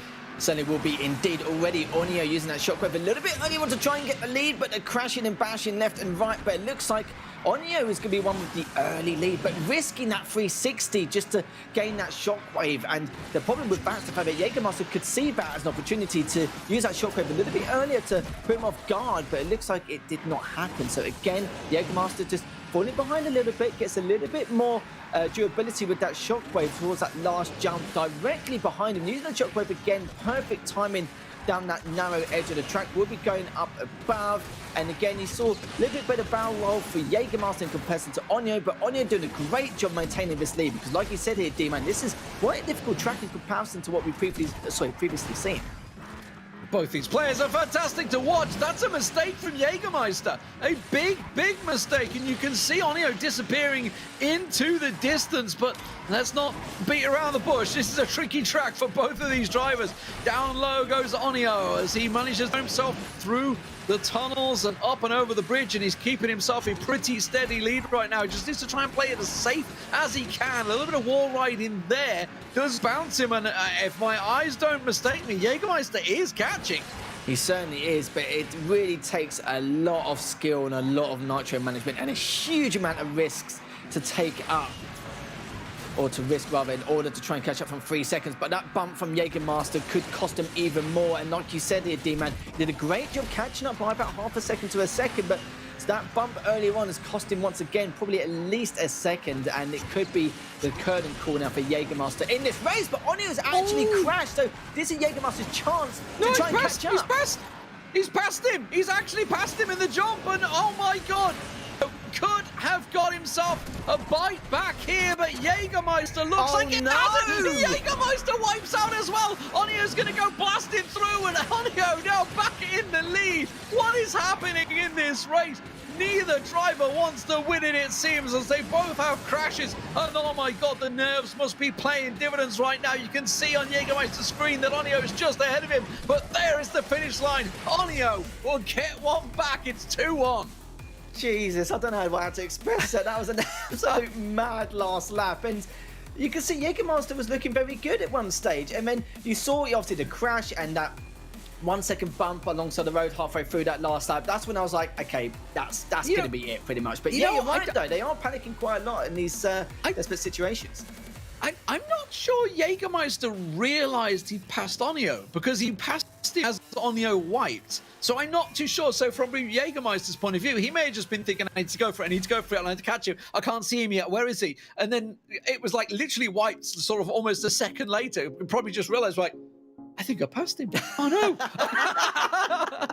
Just sort of, because it's all happening in a fraction of a second. It's very easy for us to sit here and you guys in chat to sit and watch this happen, and we can just sit and talk about it, and you know, we see everything that's happening. But when they're there with the phones in their hands and this in moment, oh my word. We're going over to Scotland, ladies and gentlemen. We get ourselves a fourth track. Let's see if the comeback king can come through. Onyo. Wow, he's back in it. The cave is a tricky old track, Scotland, there's no doubt about it. This is a place you can crash out very easily. Oh, you saw there as well. Jägermeister tried to land on top of him, but sadly was inches away from able to do that. But he could do it here though, but instead he's going to go on the right-hand side, but already been overtaken by Onyo. Nice, good shockwave usage there to break into this next jump, using that double nitro as efficiently as possible. And you saw Jägermeister had a little bit more speed, which is why he's able to catch up ever so slightly, just drifting now to get that shockwave to try and get past him. But these two are an absolute loggerheads here. Absolutely, both going for it, but as I say, this is a very tricky track with this car. You can wipe out very easily. Jägermeister absolutely spiraling into the distance there, but Onyo holds on the lead, and that boost managing is working well. Now Jägermeister goes for the big boost on the corner, doesn't gain enough, actually ended up going wider, way wider than Onyo, and that gave Onyo more time. And don't forget, Jägermeister still on effectively match point here. One win and he is done. He's the champion for Onyo. He needs this one. We could be going into a fifth race, but oh, that is a disaster, I think, for Onyo. Went out. Oh, this is unbelievable. Even though a lot of the paths are quite straight on this track, it's very bumpy, which is why they're prioritizing the double nitro a lot more than expected here. But Onyo, he's going to have to take some huge risks now, like you said, to keep himself in this matchup. But he could be too far behind, but Jägermeister's displayed some great showing in terms of his consistency across the track at high levels of speed, and he's happy to take these risks whilst being in the lead. So this is a problem that's going to occur as Jägermeister manages to take it winning with a 3-1 series win, as Onyo's going to be kicking himself a little bit. It was so close. The momentum was in his favour in this race, but sadly it wasn't to be. But congratulations to Jägermeister. Oh, some absolute fantastic racing from both of these drivers, though, no doubt about it. Certainly some intense action, and I've got to be honest, like just a fraction of a second here or there, it could have been anyone's. It could have been, but it is Jägermeister, as you say, that gets himself the victory once again. Let's have a look at some of the highlights from that match, because oh wow, we had so many moments where it was like, is he going to win it? Is he going to win it? Is he going to win it? They took over each other so many times.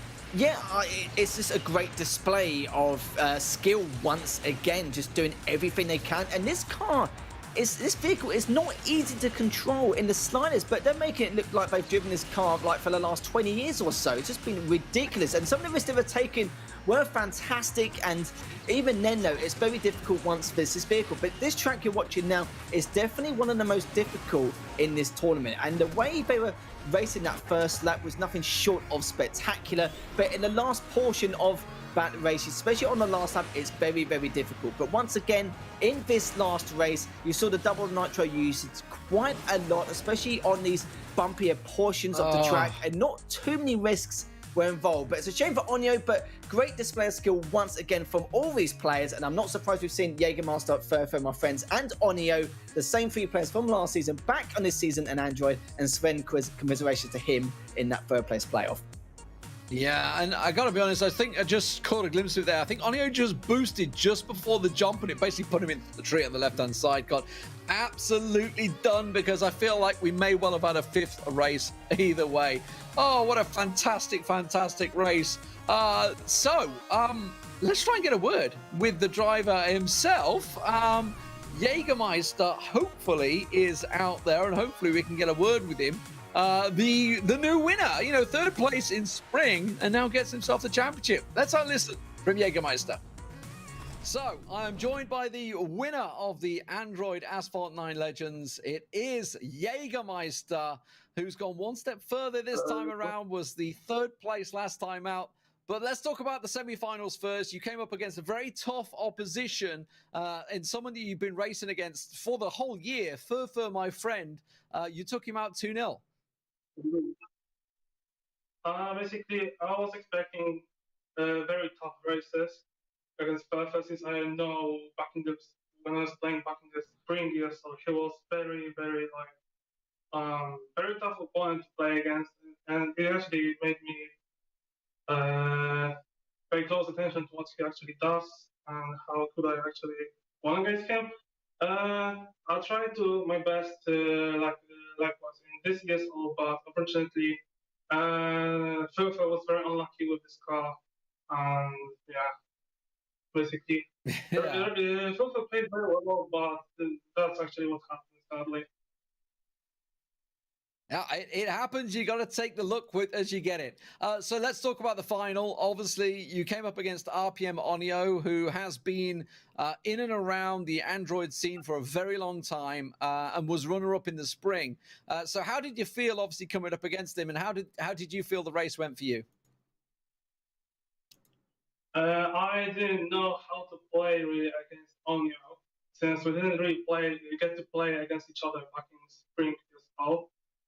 We played a few races together before they even started, and it actually turned out to be very tough for us both to figure out how to win all the races. Yeah, so I mean, what have you changed coming from spring into obviously the finals this time out? Because I know you were talking about, you used to squeeze in practice as and when you could. Have you now found more time? Is that what's allowed you to go on and win? That was one of few things that actually allowed me to change the approach to how should I play. Especially when this event was with faster cars, so I definitely had to think how to use this car. So yeah, that's basically how everything turned out. Excellent. And what's coming up for Jägermeister now? You are the champion. What is next for the champion? Carry on and see what happens next. Obviously, I got few events already to compete in, so I will just hope that everything would good for me. Excellent. Well, thank you very much for joining us, and congratulations once again, Jägermeister, the champion of Android. Absolutely fantastic to hear from the winner, Jägermeister, there. So congratulations once again to him. So superb stuff. Amazing. What a comeback. And a new champion from what we had in spring. Of course, Adidas in the spring, and now Jägermeister. Of course, there is a few more tournaments within the Asphalt scene. So it's going to be very interesting to keep our eyes on that to see how it progresses. But let's move on, because we're not done yet here at the ESL Mobile Open. It is time for the iOS Grand Finals. RPN Kenchim up against Nilo Lethal. Yeah, it's going to be another spectacular final here. And yeah, you saw as well earlier on in that interview with Jägermeister standing loud and proud this time around in comparison to before. But I'm really glad for him that he's able to put more practice in and be able to win on the Android side. But yeah, Kenchim versus Nilo have absolutely not a Scooby what could happen here. We know a lot about Nilo in terms of his skill and what he can bring to the table in comparison. But Kenchim, though, it could be a little bit of a dirty player, D-Man, from here and there. I've only seen him in one race, but that's enough to, tell the tale a little bit and understand what shenanigans he could come up with here. But Nilo's going to be expecting that. I feel that he kind of just answered what Fab did to him. It's not fair to call him dirty outright just like that. I mean, that's a bit harsh. But yeah, I mean, he got rammed first, and then he what goes around comes around and all that. So Kenchim definitely gave as good as he got, that's for sure, in that semi-final. It was a brutal one, but let's get into the finals, ladies and gentlemen. If you just joined us, we are into the best of 5 finals. Shanghai Pudong Rise is where we're going to be. It's going to be Nilo up against RPM Kenchim. Let's see what happens here as Kenchim does get the inside lane of the track, and we'll get a nice little bit of nitro going across with the 360s flying out from both of these players, and the double nitro for that handling. But Kenchim's actually decided to prioritize the perfect nitro towards the ends of that last bend. Double nitro now over the next jump, but Kenchim's looking really good so far at the start of his race. Absolutely, he's blasted away from the beginning here, and you can see he's very much in the distance for Nilo. So Nilo's going to have to pull out the stops to try and gain this one back. Of course, it's 2 laps if you just joined us. Where have you been all night? We're on to the final right now for iOS. We've had Jägermeister, the winner of the Android. Sorry for spoilers if you did just join us.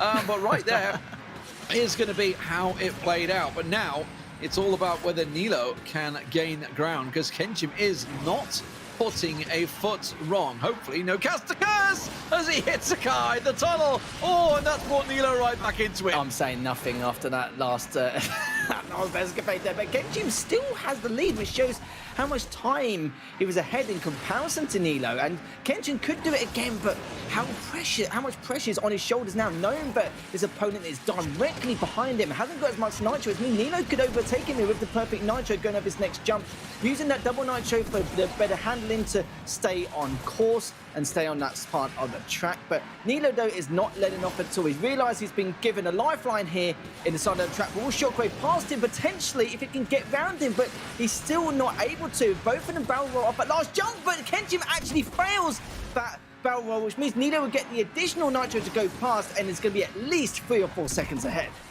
Yeah, job done, I think, for Nilo there. So just gaining, keeping the pressure. You could see it on Kenchim's screen, just kept that nose, just kept nudging in behind him. That pressure exceeding. Now it's all about whether he can hit this shortcut right. And oh, that was close from Nilo, but he absolutely nails it. That's where the mistake could have come, because now he's just going to sweep on through over the finish line, and Nilo will take the first race.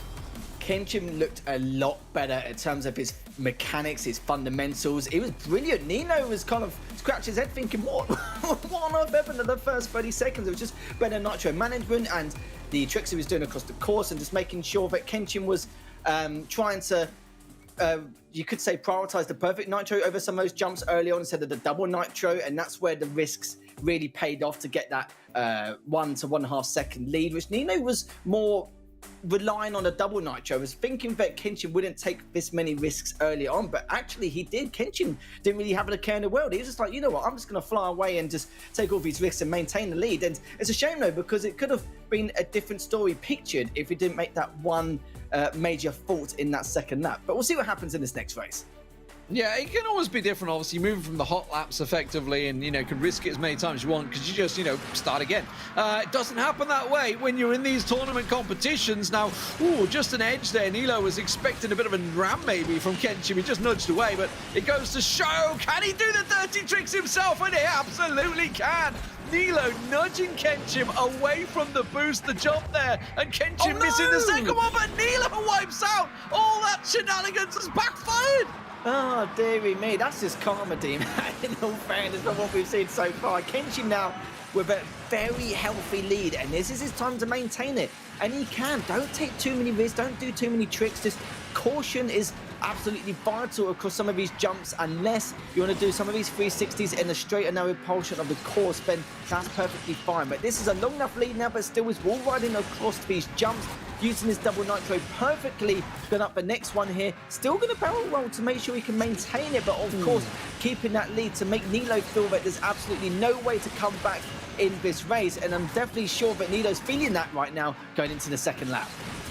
Yeah, but there is so many places where you can make mistakes on this track. You know, so many risky little skips, and you can see the skips and the jumps and little moments where mistakes can be made and time can be gained and lost at the moment. But Kenshin very much with that healthy lead, and Nilo with a lot of work to do to try and gain the time here on the Caribbean Resort, of course. The Paradise Resort, Caribbean Island, of course, is where we're at. Bit of a mix of both. Either way, Kenshin looking golden. Now, I feel like he's just racing himself right now, and that's where he could make a mistake because we've seen him doing it already. Now, here comes one of the risky jumps coming up in just a moment where you're going to have to boost around. You drop down and you almost hop skip. Here he goes. Is he going to go for it? No. And I don't blame him. That is probably one of the riskiest jumps on the circuit. You can see Nilo does go for it, sure to give him the boost, but Kenshin did not need to risk it. We're tied in the series, one apiece. And he saw they finished it off in style with a nice crash at the end, which he didn't do in the first race, which is fantastic. And you're right, Bo, there was a few crucial jumps which he did not risk at all in the sliders. There's no point. The finish line is literally within a few seconds away. There's absolutely no need for it. And if you do take these risks, then you're obviously very silly, but it doesn't matter because you saw there the only jumps he took involving the barrel rolls were the ones which either a guarantee or on a straight part of the circuit. And that last jump was not straight at all in the slightest in the picture perfect world. So he made sure just to stay on the track, no risks involved, gets the lead, perfectly done there. So yeah, tied game like you already said, and excited to see how these next few races pan out for these two. Absolutely. So, third track of the day will be Rome, of course, St. Peter's kickoff. This is the track we saw both Onio and Jägermeister making many, many mistakes. Let's get it on your screen here and see if we have a repeat performance because both of them wiped out 2 or 3 times within that race and the lead changed hands many times. It's Nilo, though, that gets the first start. Yeah, I think we can say between the last two opponents who are actually playing on this track, it went from organised chaos to just pure chaos. It was just mad. But you can see that Kenshin directly behind Nilo, trying to do everything he can, has a little bit more shockwave in comparison, but is only able to close the gap by 1/10 of a second here. His barrels are looking good for both these players, but Nilo's the one who's got a little bit extra nitro, but that doesn't matter because they're on a curved part of the course anyway, so there's no way either player could have used that shockwave. But Kenshin doing a great job just staying on his tail, using that double nitro to keep up with him in terms of the handling as well. Bash just a tad, but I don't think it's going to matter too much as Nilo doing a great job maintaining this lead. Absolutely maintaining, but it is still very tight as we see them going off. Oh no! Kenshin! You saw it coming, and I feel like he was just indecisive because Nilo stayed high. I think Kenshin was like, oh, I should stay high instead of going low. And it may well have cost him. Let's not write it off yet, though, because we saw this with Onio. He made mistakes, and Jägermeister caught up, and then they passed back on as we go into the second lap. Yeah, we saw, 4 or 5 major crashes or bumps over the course of those 2 laps. It can easily happen here as well. And Kenshin, I wouldn't be surprised if it happens to him, just due to the fact that he's in a position now he needs to take a huge amount of risks, and the risks involved in this track is it's just really, really difficult. And I'm not too sure if Kemchin wants to take these risks or just rely on Nilo to make a major fault at some stage, which he won't. And you can see Kemchin already using that 360 before the landing to try and shockwave over the next portion of this track. But not really too sure what more he can do here. Nilo's already nearly finished this race, and Kemchin needs to pull something out the bag here. Absolutely, Kenshin's got to go gung-ho, and it's really down to Nilo, and really the time is running out for where mistakes could be made, I feel, for Nilo. We did see the wipeout coming shortly, but he drops down successfully through the tunnel, up over the bridge, looking pretty clean so far, and I don't think there's really any errors to come. It goes over the line, and that is 2-1 for Nilo here at Rome. Yeah, I think I feel like Nilo was about 3 seconds ahead. I mean, it's about 4 or 5 due to the fact that some, I wouldn't say bad executions, but these executions had to be made by Kenshin, or else he would have had absolutely no chance. But it was going to happen. This track is probably one of the worst to be behind on.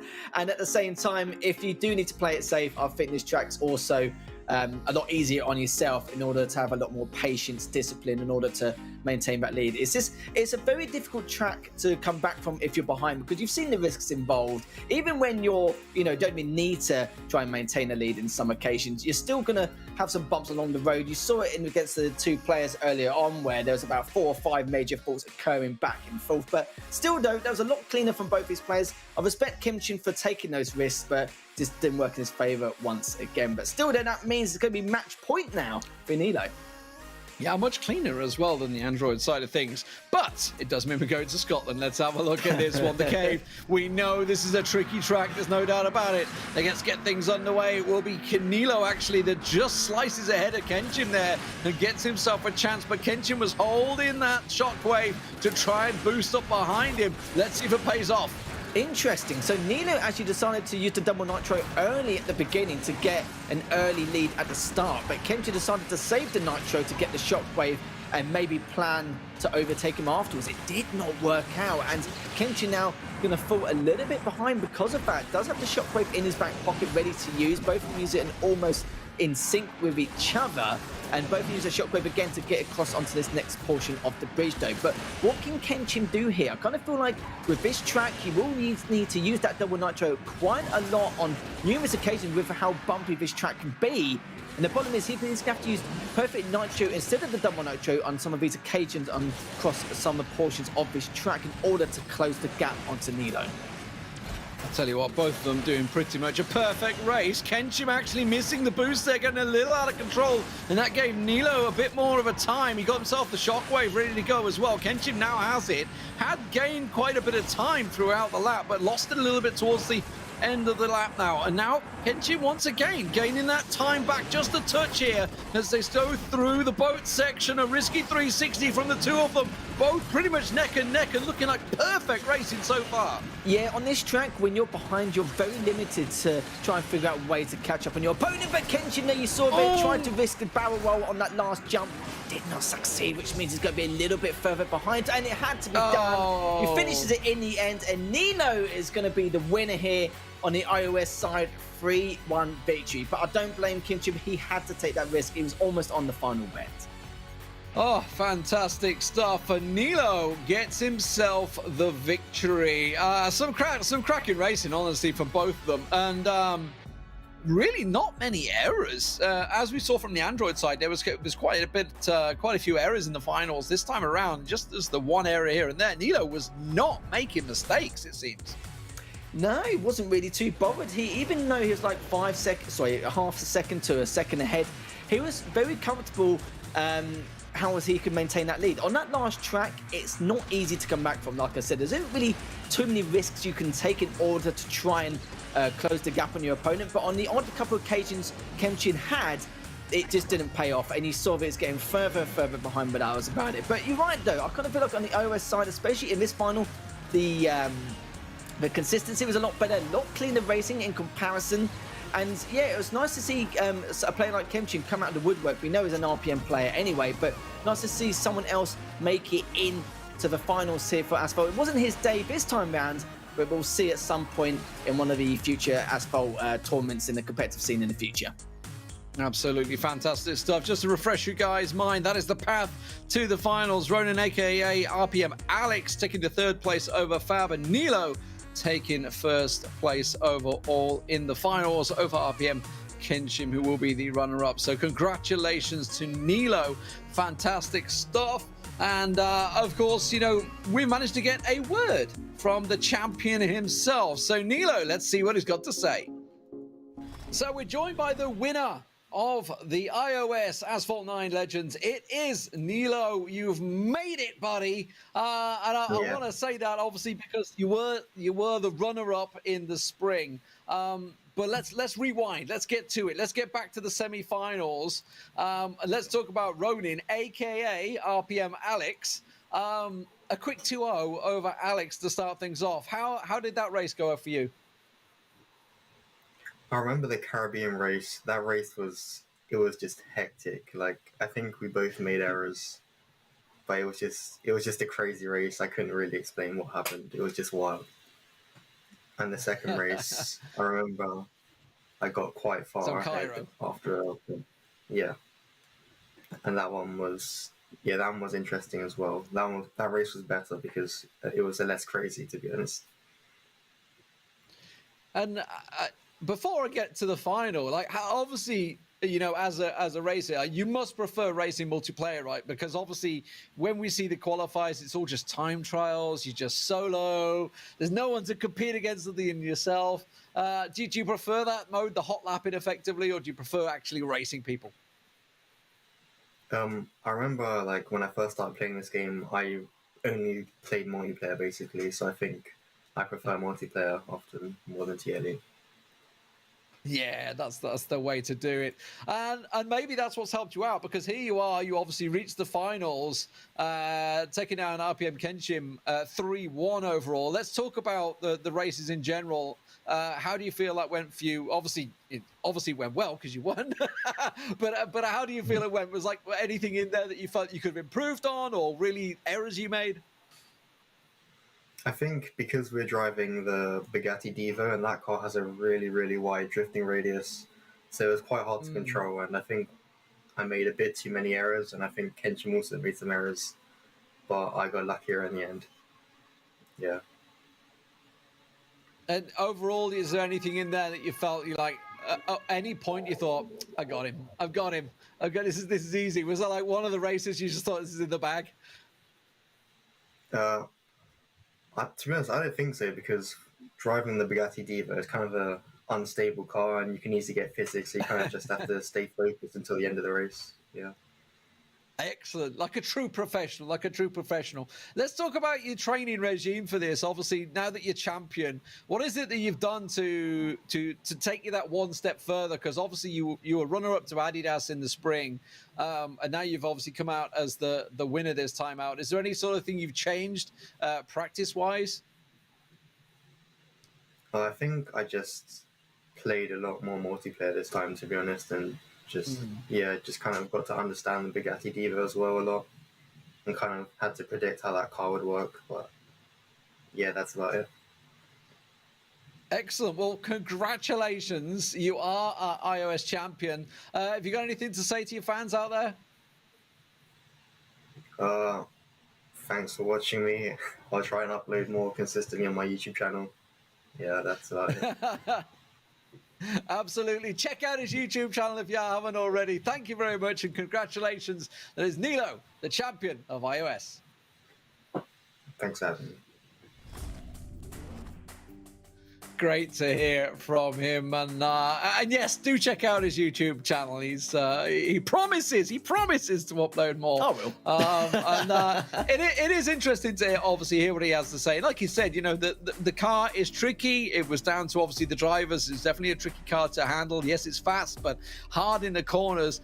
Great to hear him talking about the Caribbean race with Alex as well, because if you remember back to that one at the start of the show in the semi-finals, that's where they sort of traded places back and forth. And honestly, either could have won it. And, you know, Alex had to go right. Onio went left. Alex was leading at the time. Onio got the right boost and came out just about in front of Alex to take the win. So great races tonight.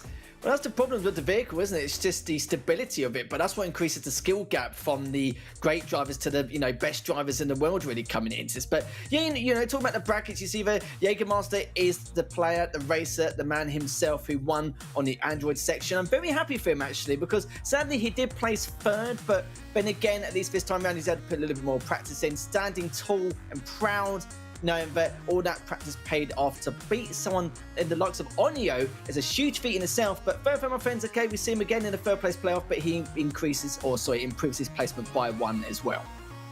Absolutely fantastic stuff. Congratulations to Jägermeister, as he said in his interview, upping his practice considerably and certainly absolutely paying off for him. So congratulations, champion there. And of course, Nilo, who we just heard from there, taking down RPN Kenshin in what was a pretty tight race and a pretty tight race, and a pretty clean race overall between the two. Yeah, I was very impressed. It's nice to see Nilo come out with the victory, with the W overall. I do feel like, it's nice to see him get a win underneath his belt at some stage. I still feel like Alex is way overdue. Like, I'm surprised he may have had one in the past, maybe some competitive events, but the ones we've casted, we've just not seen it yet. But it's just a matter of time. If it's like next year, the year after, 2030, I don't know when, but it's going to happen at some stage.